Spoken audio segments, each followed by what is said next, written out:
Hello students, आज हम करेंगे vector differential operator. Vector differential operator क्या होता है? देखो, सबसे पहले तो होता है डिफरेंशियल ऑपरेटर। जैसे आप ओडी में करते हो, पीडी में करते हो, आपके पास क्या होता है, डी से नोट करते हो, जैसे डी बाई डी एक्स, ये आपका क्या होता है, डिफरेंशियल ऑपरेटर। ठीक है। अब वेक्टर डिफरेंशियल ऑपरेटर क्या होता है? जैसे ये डिफरेंशियल ऑपरेटर काम करता है, सिमिलरली आपका वेक्टर डिफरेंशियल ऑपरेटर काम करता है। अब इसके बारे में आती है कि इसकी नोटेशन क्या होती है, ये होता क्या है। ठीक है, ये एक तरह का डिफरेंशियल ऑपरेटर है जिसको हम किसके ऊपर अप्लाई करते हैं, वेक्टर्स के ऊपर अप्लाई करते हैं। ठीक है, इसकी नोटेशन क्या होती है, ये होती है इसकी नोटेशन उल्टा डेल्टा। ठीक है, इसको क्या बोलते हो, डेल भी बोलते हो, या फिर क्या बोल देते हो, इसको नबला बोल देते हो। इन जनरली हम डेल यूज करते हैं। ठीक है, अब ये होता क्या है आपका, del is equal to curly by curly x i plus curly by curly y j plus curly by curly z के, ये होती है इसकी वैल्यू। ठीक है, ये क्या हो गया आपका वेक्टर डिफरेंशियल ऑपरेटर हो गया। तो आपने क्या ऑब्जर्व किया, जो ये डेल्टा है आपका, वो क्या है आपका, एक वेक्टर क्वांटिटी है जिसके कंपोनेंट्स क्या हैं, ये इसके कंपोनेंट्स हैं। ठीक है, अब बात आती है ग्रेडियंट ऑफ स्केलर फील्ड। वो देखो क्या होता है, ग्रेडियंट ऑफ स्केलर फील्ड का मतलब क्या होता है कि अगर आपका फंक्शन स्केलर है और उसका अगर आप डेल निकालते हो तो उसको आप क्या बोल देते हो, उस केस में ग्रेडियंट ऑफ स्केलर वेक्टर बोल देते हो। ठीक है, इसके लिए आपने क्या मान लिया, फाई आपका क्या है, स्केलर फंक्शन है।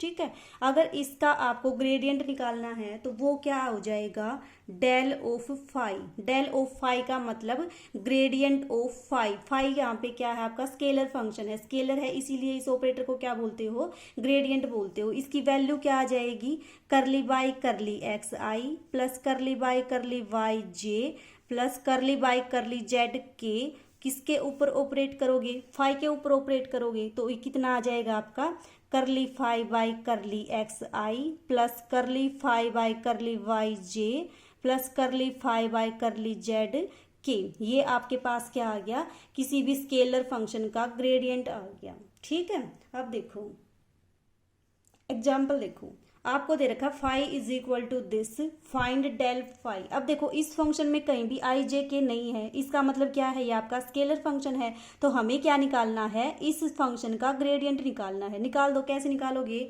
डेल फाई की वैल्यू क्या होती है आपके पास, ये होती है। तो देखो कितना आ जाएगा, curly phi by curly x i plus curly phi by curly y j plus curly phi by curly z के। ये चीजें हम पिछली एक्सरसाइज में कर चुके हैं 3.1 में। इसका क्या मतलब होता है, इस फंक्शन का derivative with respect to x.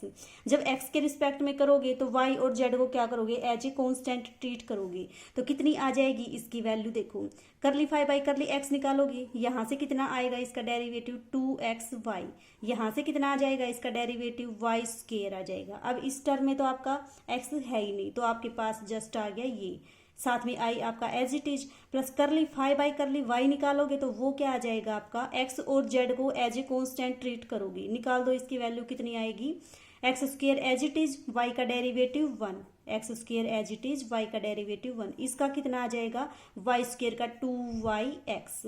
ठीक है, एक्स तो एज इट इज रहेगा, एज ए कॉन्स्टेंट ट्रीट करोगे। अब इस टर्म में क्या है आपका, एक्स वाई आपका है ही नहीं, वाई आपका है ही नहीं, तो क्या आ जाएगा, 0 आ जाएगा। ठीक है, अब आएगा curly phi by curly z, z का रिस्पेक्ट में इसका डेरिवेटिव निकालोगे तो क्या करोगे, यहाँ पे जेड है नहीं, यहाँ पे भी जेड नहीं है, जेड कहाँ है आपका, यहाँ पे, तो कर दो इसका डेरिवेटिव, कितना आ जाएगा 2z की। ठीक है, किस पॉइंट के ऊपर निकालना है, 1 2 3, एक्स की जगह 1 पुट कर दो, वाई की जगह 2 पुट कर दो, जेड की जगह पे 3 पुट कर दो, तो आपके पास क्या आ जाएगा, इस फाई फंक्शन का ग्रेडियंट आ जाएगा इस पॉइंट के ऊपर। ठीक है, ग्रेडियंट हमेशा किस फंक्शन का निकलेगा, स्केलर फंक्शन का निकलेगा। ठीक है, अब है properties of gradient of function. Properties में क्या है कि फाई और साई अगर आपके पास दो स्केलर फंक्शन हो तो उसका जो ग्रेडियंट निकालोगे वो क्या आ जाएगा, gradient of phi plus gradient of psi. Product के ऊपर अगर ग्रेडियंट को अप्लाई करोगे तो वही डेरिवेटिव वाला rule, first function as it is gradient of second plus second as it is gradient of first. Similarly अगर आप u बाई वी फंक्शन की तरह से इसको ट्रीट करके फाई बाई साई फंक्शन का ग्रेडियंट निकालोगे तो वो क्या आ जाएगा, न्यूमरेटर का square, numerator as it is, साथ में क्या आएगा इसका ग्रेडियंट ऑफ ऊपर वाला function minus phi as it is gradient of psi, वही डेरिवेटिव वाले रूल, इनका प्रूफ बुक में से करोगे, जहां पे डाउट आए वो पूछ लेना। उसके बाद है एक प्रॉपर्टी। ये प्रॉपर्टी क्या बोलती है आपकी कि necessary and sufficient condition for a scalar point function phi to be constant is that its gradient is 0। आपको क्या शो करना है कि अगर कोई मान लो स्केलर फंक्शन है वो कांस्टेंट कब होगा, जब उसका ग्रेडियंट क्या हो जाए 0। तो एक बार तो क्या करके चलोगे, फाई को कांस्टेंट मान के चलोगे और उसका ग्रेडियंट क्या दिखा दोगे 0।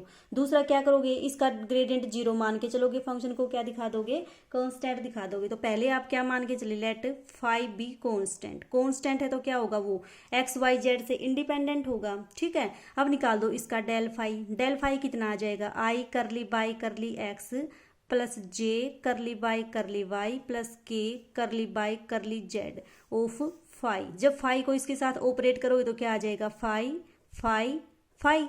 अब देखो करली फाई बाई करली एक्स का मतलब फंक्शन का derivative with respect to x, लेकिन फाई तो क्या है आपका कांस्टेंट, ना इसमें एक्स ना इसमें वाई ना इसमें जेड, तो ये कितनी आ जाएगी, इसकी वैल्यू 0। सिमिलरली इसकी वैल्यू भी 0, इसकी वैल्यू भी 0। तो आपने क्या प्रूव कर दिया, del phi is equal to 0। अब आप क्या मान के चलोगे कि डेल फाई क्या है आपके पास 0, और क्या शो करोगे कि फंक्शन क्या हो जाएगा, कांस्टेंट।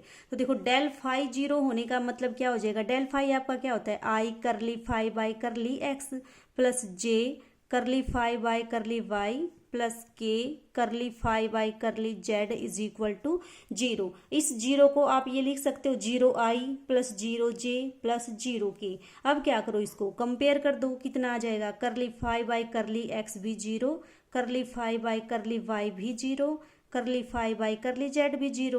यानी कि फंक्शन का derivative with respect to x भी 0, वाई भी 0, जेड भी 0। तो ये चीज कब होती है आपकी, जब आपका फाई एक्स वाई जेड से क्या हो, इंडिपेंडेंट। उस केस में होता है आपका ये वाला। अगर कोई फंक्शन एक्स वाई जेड से इंडिपेंडेंट होगा तो वो क्या हो जाएगा, कांस्टेंट हो जाएगा। यही आपको क्या करना था, शो करना था।